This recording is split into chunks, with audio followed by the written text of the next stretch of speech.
Imagine this. They come into your house, you invite them in, you leave for a week, you come back, locks are changed, they got the master bedroom and the whole upstairs, all the best parts of the house, you got the garage and a side bathroom. And then they say, okay, bro, I know you were here first and everything else like that, but you guys are just gonna be this in this area of the house. What would you do? You'd probably say that. You'd fight to get your master bedroom back, your bathroom, etc. That's precisely what happened to Palestinians. And you would reject any deal that this invader gave you that favors them.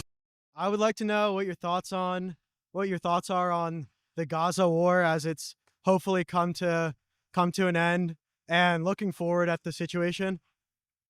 Yeah, it's a temporary ceasefire. The Israelis already broke it like earlier today. And you know, I'm just glad that the genocide is over for the most part and they're getting aid back in there, but this conflict is they're gonna keep fighting. And the reason why they're going to keep fighting is because Netanyahu and the Israelis do not want the Palestinians to have the right to self-determination. They don't want to give them a two-state. They're definitely not going to, you know, include them in a one-state. So that's the thing that sucks. Do you think that Hamas wants a self-determination or a one or two? Yeah, that's the whole reason why they fight. It's literally why they fight. They don't want a two-state solution, though. They want a one-state solution. They actually where there's no Israel and there's only Muslims. No, they did agree to 67 borders before. Hamas did? Yeah, they did. They did. And I feel I have an inkling that they would continue to commit terrorist attacks on Israel. I would argue, if you're going to call Hamas terrorists, I would argue the IDF are terrorists too. Both commit acts of violence in furtherance of a political ideology. That's the definition of terrorism. Say that last part again. I didn't hear you. Sorry. The definition of terrorism is the act of basically committing violent acts in furtherance of a political or social ideology of some kind. The IDF fits that definition just like Hamas does. And the reality comes down to, this is the ugly reality, it really comes down to your perspective. For some people in the Arab world, they look at Hamas as freedom fighters, right? And look at the IDF as terrorists. And then you go to the West and they look at it the opposite way. Hamas are terrorists and the IDF are freedom fighters. It's really a matter of perspective of where you stand and where you are. Right. But the thing that's irrefutable is that the Palestinian people have been illegally occupied by the Israelis since, I mean, they got kicked out in 48 and then they've been occupied since 1967. So I think the Israelis need to understand that, like, if you illegally occupy people, you don't give them any rights, you have an apartheid state, you're never going to have peace. So until the Israelis figure out how to live in harmony and answer the Palestine question, they're always going to have problems in the Middle East. And when you say the Israelis were occupying Palestinian land since 67, who are they occupying the land from? From the Palestinians. And they're also occupying it from the Syrians in the Golan Heights. So the West Bank, Golan Heights, or Gaza for a while until they still occupy Gaza too. Like, and then they're continuously expanding the West Bank settlements illegally. So would you say that between 1948 and 1967 that Egypt was occupying the Gaza Strip and Jordan was occupying the West Bank? Yeah, sure. But the difference is these are their Arab brothers, right? These are other Muslims. Like, it's different. And it's not the same brutal occupation that the Israelis are doing now, where they have no rights. They don't have any right to self-determination. They're marginalized in every way. They can't take certain roads. So it's all good. It's a little bit of wind. So, hey, can one of you guys fix that? Go ahead. You're saying that the Israelis didn't allow the Palestinians to have self-determination, which is something I think they should change in their policies. They should change it. Yeah. Yeah. It's the conflict's never going to end until they do. But my question with that is, between 48 and 67, the Egyptians nor the Jordanians allowed the Palestinians to have self-determination in that time period. And between those years, the Palestinian identity as it's known today was not yet widespread or like really enacted. So the reality is the where they're occupied now, right, by the Israelis, where they have absolutely no rights. Like, the occupation by the Israelis is the most brutal by far. I see your perspective. You're saying, well, Jordan and Egypt, it's not the same as what Israel's doing. And my biggest problem, by the way, and why this issue, is that we fund it as Americans. Like, my concern is we fund that bullshit, right? So that's my biggest gripe. And I personally think that, I mean, I'm not gonna say the U.S. should cut entirely their funding to Israel. I think we should cut all aid to them. From a Zionist perspective, I think that Israel is too dependent on the United States, that they can't act in their own interest because they have, the U.S., whatever administration it is, whispering in their ear, not forcing per se, but encouraging them to act in the U.S.'s interest rather than in the interest of Israel, which the two, in certain circumstances, are intertwined, but not always. Yeah, I get your perspective, but the reality is that Israel would not be able to survive if not for U.S. support. If the U.S. pulled, which I think we should pull all their aid, you guys would either have to A, make peace with your neighbors, or B, be destroyed by your neighbors, and it would probably happen very quickly. Missiles would rain down on Tel Aviv like they did before. It would be very bad, and that would force them to the negotiating table and actually exercise diplomacy. The problem is that the Israelis have never had to actually operate or exercise diplomacy in good faith because they've always had U.S. backing, right? And they have an illegal nuclear program too. So this has emboldened them to do reckless foreign policy that we end up eating later on, like we're seeing with Qatar and Saudi Arabia and Pakistan alliance, etc., and furthering their influence by China and Russia. So there are trickle-down effects to our foreign policy that's being run by the Israelis. So the reality is you guys can't operate without the United States. And I think that we do need to pull aid so that Israel can get a reality check and make peace with their neighbors and actually negotiate in good faith, which I think the United States can get in the middle and help that. But I do think that we need to, get them off the tit at this point and tell them, look, we're not going to give you guys any more aid. We'll be happy to broker some type of agreement between you and Iran and all these other Muslim countries, but the aid date ends here. And we broker that, stop the aid. They have to give the Palestinians a state of some kind and give them some sovereignty. We go from there.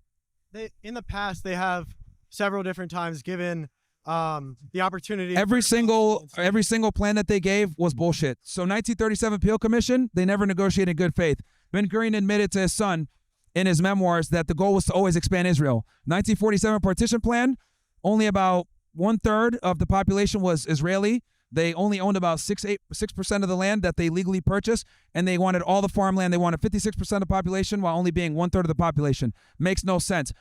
And they expected the Palestinians to take all the shitty non-fertile land. I mean, much of the land that, like the early 67. No, I'm saying like the early Zionist settlers when they first came, most of their land was on like malaria infested swampland that they worked and tilled the land back into. Well, they stole a lot of the good land from the Palestinians, and they also had labor unions. Well, they bought a lot of it from. They only bought 7% from absentee by 1947. Absentee landowners from the Ottoman Here's the thing. Empire. That's what I'm trying to tell you. They only owned by 1947 6.6% of land legally in Palestine. This is why and this is what no one ever talks about, the pro-Zionists.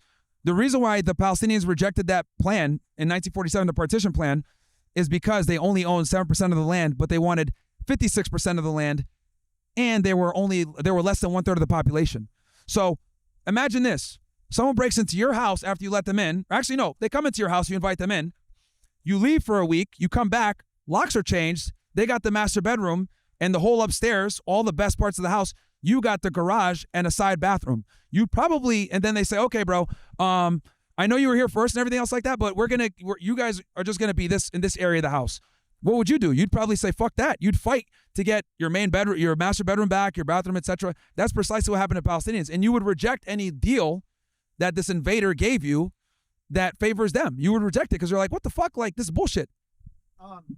My response to that is like, before the establishment of the state of Israel, there had already been several large-scale attacks on Jewish communities within were there on Palestinian communities, but not to the same extent. Like the Hebron massacre, it was a I believe 1924. I could be wrong, but the Jewish community of Hebron had been there hundreds of years.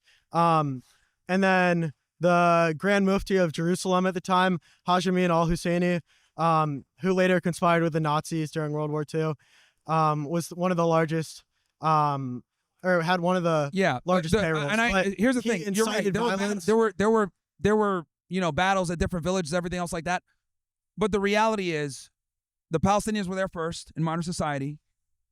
They went ahead and they destroyed a bunch of villages, Deir Yassin massacre, a whole bunch. There were far more Palestinians that were killed during that era than Israelis. And the reason why is because the Israelis had superior firepower because they smuggled a bunch of guns illegally there while under embargo. And the state of Israel was created through terrorism. The IDF that you know now was made by the Haganah, Irgun, and Sturden gang. These were paramilitary Zionist organizations that conducted acts of terrorism to create the state of Israel. So I find it very ironic that Israel complains about Hamas, Hezbollah, all these organizations that were actually formulated to combat their state, which was actually made via terrorism. Well, the state of Israel in itself was created by the very terrorism they complain that the Arab world imparts against them. I disagree on like the intent behind. I do think that I do agree with you that there were acts of terrorism by the pre-IDF paramilitary groups, Yeah. but I think the extent to which and the purpose of which they're committed, I'm not justifying them, but I think it's different situations. For like, you know, you don't see. I mean, the only different situation is that the Israelis were smart enough to rebrand. Same terrorists, just rebrand. Menachem Begin, the guy who later became prime minister, he was the head of the Irgun. He was the planner of the King David Hotel bombing that killed almost 100 people, to include Jews. Yeah. So, you know, we look the other way when Jews commit terrorism, but when Muhammad does it, we're all like, yeah, get rid of these fucking go fuckers. Like, the reality is that Israel was created on terrorism, and now terrorism is hitting them back because they created their country via that way. And they refuse. The worst part is, not only did they do it to create their nation, they're refusing to make it right and give them some type of sovereignty. So, of course, there's going to continue to be conflict. You can't come in and oppress people and take their land and expect them to sit there and say, okay, cool. They've tried peaceful protests, by the way. They did the Great March in 2018. What did the Israelis do? The IDF was shooting at kids and sniping them and hitting them in certain body parts. At the same time, like in the 1948 war during after the establishment of the state of Israel, they encouraged. There were instances where they did forcefully expel many Arabs, which is terrible.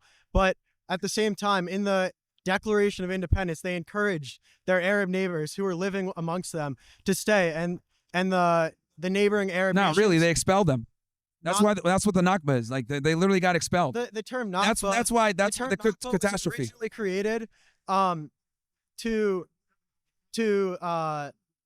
declare the fact that the Arab armies didn't succeed in wiping out the newly founded state of Israel. And it's been Well, they got kicked out. Like, they got the Palestinians literally got expelled from their homes after the conflict. That's why it's called the catastrophe. Like 700,000 still live in Israel proper. Yeah, but 700,000 of them got kicked out, and many of the ones and a lot of them ended up in Gaza. The ones who left were left on grounds of the